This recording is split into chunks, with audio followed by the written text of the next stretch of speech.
प्रभु श्री राम की नगरी अयोध्या को अब 25 नवंबर का प्रभु श्री राम की नगरी नवंबर का इंतजार है, क्योंकि इस दिन मंदिर के शिखर पर ध्वज फहराया जाएगा और इसके लिए जोर शोर से तैयारियां चल रही है। हेलीपैड भी तैयार किए जा रहे हैं। सुरक्षा को लेकर मीटिंग का दौर भी चल रहा है। हमारी इस खास रिपोर्ट में देखिए। अयोध्या में रामलला जब से विराजमान हुए हैं तब से राम नगरी का वैभव बढ़ता ही जा रहा है। राम नाम की गूंज के साथ लाखों की संख्या में भक्तों के पहुंचने का सिलसिला जारी है। अयोध्या में राम मंदिर का मुख्य निर्माण कार्य लगभग पूरा हो चुका है। अब एक और ऐतिहासिक दिन का बेसब्री से इंतजार हो रहा है। 25 नवंबर को राम मंदिर के शिखर का ध्वज लगाया जाएगा। पीएम मोदी ध्वजारोहण में शिरकत करेंगे। ध्वज के लिए जिस कपड़े को तैयार किया गया है उसके बारे में दावा है कि वो 3 साल तक खराब नहीं होगा। तेज धूप, बारिश और धूल का भी उस पर कोई असर नहीं पड़ेगा, जिससे उसे 3 साल तक बदलने की जरूरत भी नहीं पड़ेगी। केवल सफाई और रखरखाव से इसकी क्वालिटी बरकरार रहेगी। ध्वज के कपड़े का वजन 2 से 2.5 किलोग्राम तक होगा। 25 नवंबर को पीएम मोदी अयोध्या आएंगे। साकेत महाविद्यालय परिसर में 3 अलग अलग हेलीपैड बनाए जा रहे हैं। यहां पर पीएम का हेलीकॉप्टर उतरेगा। सुबह करीब 11 बजे ध्वजारोहण होने की बात कही जा रही है। हेलीपैड पर बाकायदा सुरक्षा अधिकारी के साथ साथ अन्य जो तकनीकी विशेषज्ञ हैं वो मौजूद हैं, जो हेलीपैड को बनाने का काम कर रहे हैं।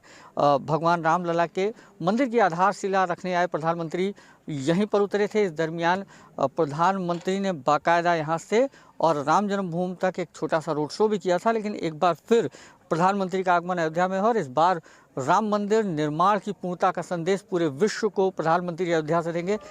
25 नवंबर को होने वाले राम मंदिर के ध्वजारोहण कार्यक्रम को लेकर श्रद्धालुओं में जबरदस्त उत्साह है। होटल, होम स्टे सभी बुक हो चुके हैं। होम स्टे और धर्मशालाओं में बुकिंग अभी से फुल कर दी गई है और अगर सूत्रों की माने तो लगभग 1600 से ज़्यादा रूम तो केवल राम मंदिर ट्रस्ट ने कार्यक्रम में आने वाले मेहमानों के लिए रामनगरी में बुक किए हैं। लेकिन इसके अलावा बड़ी संख्या में लोगों ने 25 नवंबर के बाद से भी होटलों में बुकिंग कर रखी है और लगभग अयोध्या के सभी होम स्टे, होटल और धर्मशालाएं फुल हो चुकी हैं। राम मंदिर ने न सिर्फ अयोध्या की तस्वीर बदली है बल्कि तकदीर भी बदल दी है।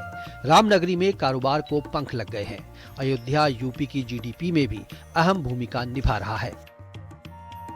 जो रामलला के प्रति अपना जीवन समर्पण कर चुके हैं, ऐसे लोगों को आमंत्रित किया गया। उनके ठहरने के लिए, उनके रात्रि विश्राम के लिए भी स्थान बनाए जा रहे हैं, चाहे वो कारसेवकपुरम हो, चाहे भाग तीर्थ क्षेत्रपुरम हो या अन्य धर्मशालाएं हो, उन सब का जो है उनको सब लिया जा रहा है और उनसे निवेदन किया जा रहा है कि आप जो है यहाँ पर जब आएँ तो इन स्थानों पर ठहरें। उनको बाकायदे जो है मानचित्र दिया जाएगा, मैप दिया जाएगा ताकि वह गंतव्य तक पहुँच सकें। मंत्रण दिए जा रहे हैं, डाक से भेजे गए हैं, बाई हैंड भेजे गए हैं, व्हाट्सएप पर सूचनाएं भेजी गई हैं, टेक्स्ट मैसेज दिए गए हैं।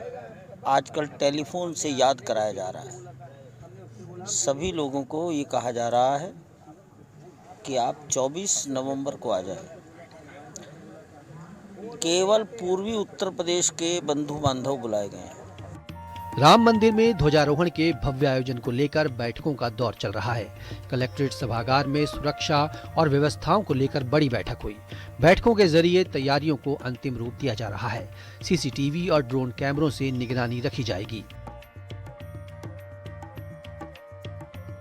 शामिल होंगे, उसी के संदर्भ में हम लोगों ने आज तैयारी बैठक की है और लगभग प्रतिदिन हम लोग इस प्रकार की बैठकें कर रहे हैं और विभिन्न पहलुओं के ऊपर अपनी तैयारियों का जायजा ले रहे हैं। रूप से नियुक्त किए गए हैं।